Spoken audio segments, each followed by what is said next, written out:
Boyfriend of 3 years cheated. I want to believe it was a one-time thing and forgive him and enjoy our vacation, but don't know how. I, a 30-year-old female, have been in a seemingly happy relationship for a little over 3 years. My boyfriend, a 32-year-old male, is wonderful. We have lived together for about 2 years, rarely ever argue. We have so much in common, and honestly, he is my best friend. I love him and know that I want to marry this man.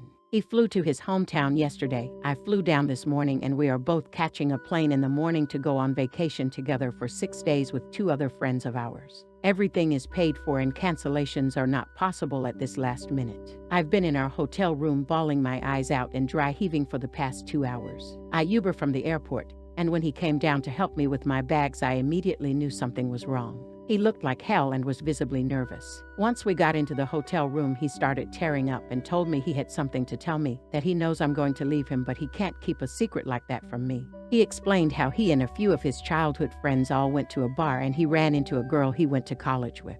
They never had sex but did go on a few dates almost 7 years ago. She invited him and a group of other people back to her house where they all proceeded to get drunk and do cocaine all night and just catch up. Basically, he and the college friend ended up making love, and then she drove him to our hotel early this morning. He hasn't talked to her since and swears that it means absolutely nothing. He said she was not even attractive and that he was just fucked up. He says it was a big mistake and is begging for my forgiveness. A huge part of me wants to ask for every last detail, but I'm scared to know that there is potentially more to the story. I don't know. I want to forgive him and enjoy our time away, but I truly don't know how. Are there such occasions where you really can't help yourself and it really was a spur-of-the-moment mistake? Or is there something hidden beneath the surface and my happy relationship has been anything but this whole time? Update 1. After basically begging him, he told me the name of the girl and I reached out to her. I called her and put her on speaker so we all 3 could talk. Unfortunately, I'm learning the situation was much worse than the story originally told, and I will be on a flight home in a few hours. This other girl is not unattractive. The sex was not protected. He and her had been flirty the entire 3 hours before they finally had sex. Hand-holding, sitting on his lap, and making out a lot. He gave her oral sex and basically the sex lasted quite a while with various things being done. Not like the coked-out unpleasant quickie I was told about. I feel like I want to die. Update 2. First, I would just like to say thank you to everyone who has commented or messaged me. I appreciate all the kind messages, words of advice, and even some of the more harsher messages and comments. You guys have helped more than you could imagine. I flew home this morning, took a nap, packed some of my things, took our cat, and am staying with a friend for the 6 days he's away. He didn't want to go on the trip, but I insisted. I told him if he has ever loved me, to please give me the time and space I deserve. Unfortunately, our relationship is broken beyond repair. The reasoning behind why he cheated doesn't matter because the fact remains that he did. That in all of our time together I've never even considered or wondered about another man, and the first chance he got, he chose to have unsafe sex with someone else. I believe that he loves me and quite possibly is sorry. I don't, however, believe that he has any respect for me or our life together. I don't know that I'd ever forgive him or trust him again. No respect and no trust mean no relationship. We do have a shared life, so the ending of this relationship is not quite as easy as me packing and leaving and not looking back. We have shared accounts, both of our names on our lease, shared phone plans, and car insurance. Basically, the next few weeks are going to be rough. Update 3. I have no idea if anyone cares about the outcome of this situation, but it is almost cathartic to write it all down, so I'm doing it anyway. I finally have a calm moment to sit at my computer and compose a logical thought. Upon me returning home, he and I had very little communication at my request. I had originally planned to spend the week at my friend's home to process this life-altering event, but early this afternoon he texted me telling me he was home. Now, some people might think that shows a lot of effort on his part, that he's remorseful, and rather than enjoy his vacation he flew home to talk. Perhaps I would feel that way too, except I asked for space. I told him that if he had ever loved me he would give me time alone. He couldn't even give me that. I agreed to meet with him at our apartment to talk.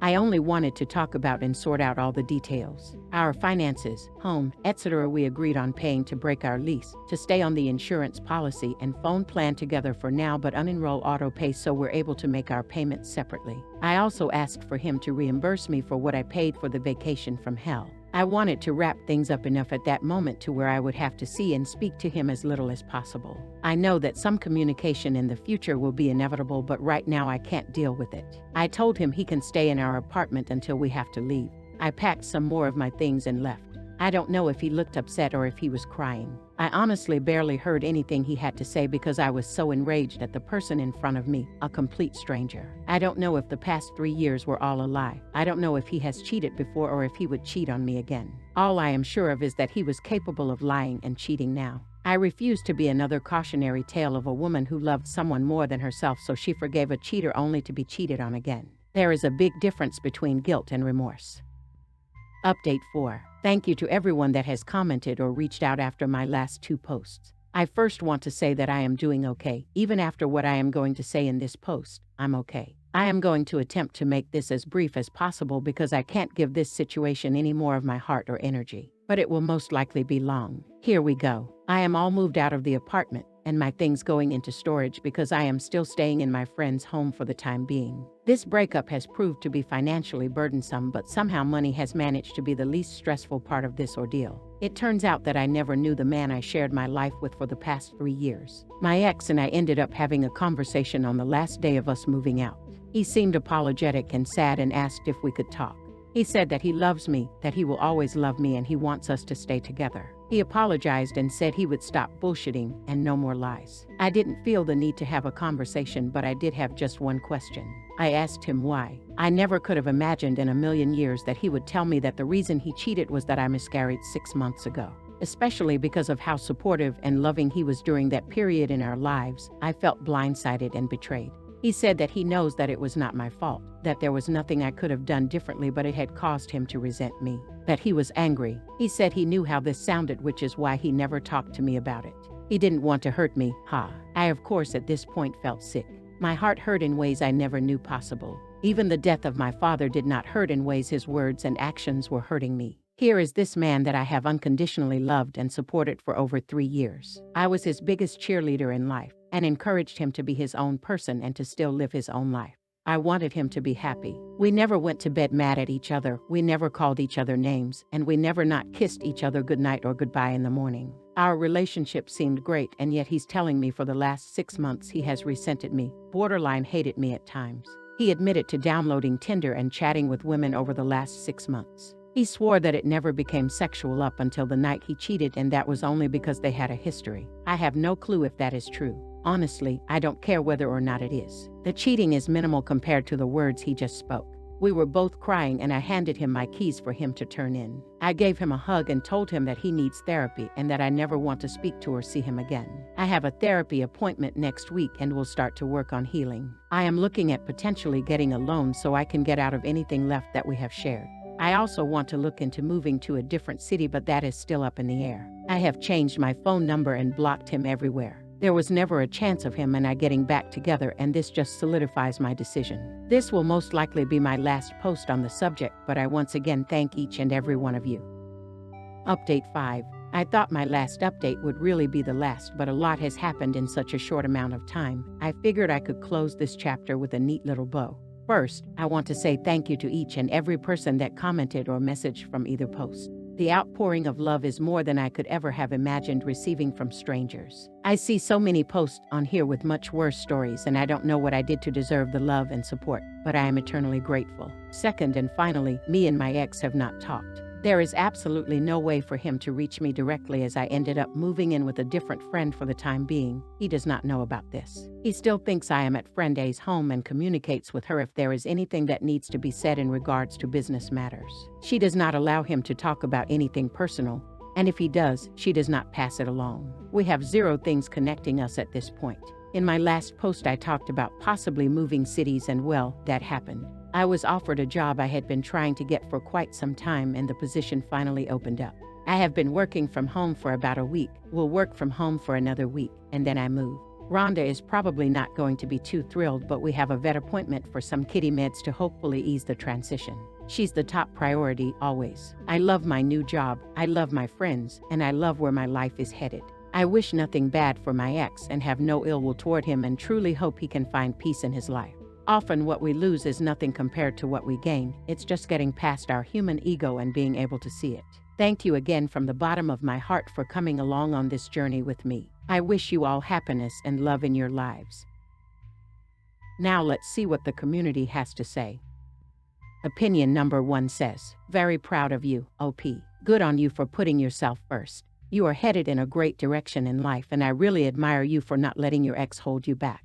Just remember there is someone out there for you who won't lie to you and hurt you, and you will be so much happier and better off in the long run. Sending you lots of hugs and good vibes because you are so much stronger than you think. Opinion number 2 says, thank you so much for taking the time to share this with the world. Your experience can serve as inspiration to someone else who cannot be as strong as you are. You are truly remarkable. You made the absolute right decision to move on with your life even though your heart was breaking. I know myself. Been there, done that. Once the trust is gone, it's gone forever, and no amount of wishing and wanting will ever bring it back. There is an amazing, loving man out there who will be incredibly honored to meet you in the future, and he will treat you with the respect you deserve. Big hugs to you. Opinion number 3 says, I don't even know if he actually felt resentment towards her, or if in his idiotic attempt to somehow garner sympathy he just made that shit up thinking it would make his cheating sound less bad. I just can't wrap my head around his logic regardless of what the true version of events is. Sorry I cheated on you. To show how sorry I am going to admit to resenting you for something beyond your control and then emotionally cheating on you and hating you for the last 6 months. Or sorry I cheated on you. To show how sorry I am going to invent a horrible excuse that blames you for my cheating, thus you can't leave me. Bravo to OP for not entertaining any of his excuses before he even started providing them. How about you guys? What do you guys think about this whole situation, and what would your advice be for OP? Let's all discuss in the comments section below.